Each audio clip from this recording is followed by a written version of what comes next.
Билгенге алтынга тете жеңиш болду. Президент Балбан Жоломан Шаршенбековду куттуктады. Президент Садыр Жапаров Норвегияда өтүп жаткан дүйнө чемпиондугунда кыргызстандык спортчу Жоломан Шаршенбековдун күмүш медаль алышы менен куттуктады. Жоломан баатыр, дүйнө чемпионатындагы күмүш байге алышың менен куттуктайм.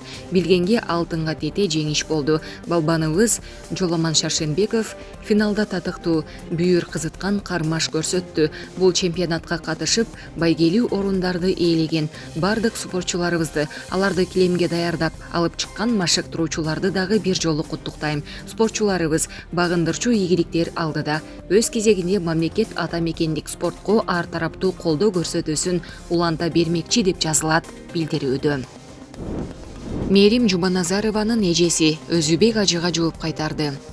Кубанган кыргызстандыктар спортто тарых жараткан балбан кыздарыбыздын сүрөттөрүн соц тармактарга таратып, сыймыктанып, сыйлыгы менен куттуктап жазышты. Өзүбек ажы Чотонов мындай комментарий калтырды.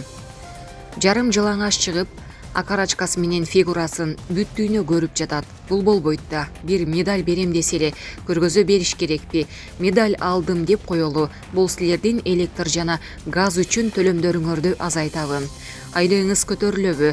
Жол асфальтталабы? Же адеп ахлагыңыз көтөрүлөбү? Мисалы кыргыздар үчүн мен көп балалуу болуп, талыкпай эмгектендим. Адеп ахлакка чоң салым коштум. Мээрим Жуманазарованын эжеси Нурзахи. Ыйман кийимде эмес, сакалда эмес, жүрөктө деп гана сылык жазды. Бишкек шаарындагы Абдылдас Малдыбаев атындагы опера жана балет театрында Азаттык партиясынын съезди өтүп жатат. Азаттык шайлоого партия лидери Исмаил Исаков баштап барат. Партия лидери тизмедеги айрым саясатчылардын аттарын атады. Партиянын тизмесинде Ахматбек Келдибеков, Жылдызкан Жолдошова, Ишенбай Кадырбеков, Бөдөш Мамырова, легендарлуу парламенттин төрагасы Медеткан Шеримкулов сыяктуу такшалган саясатчылар бар. Андан сырткары президенттик шайлоого катышкан талапкерлерден Бактыбек Калмаматов жана Мыктыбек Арстанбек бар. Партияга жалпысынан 7 партия кошулган. Шайлоо мыйзамдарына ылайык партиялар 14 октябрга чейин курултай өткөрүп, талапкерлердин тизмесин тактап бүтүшү керек.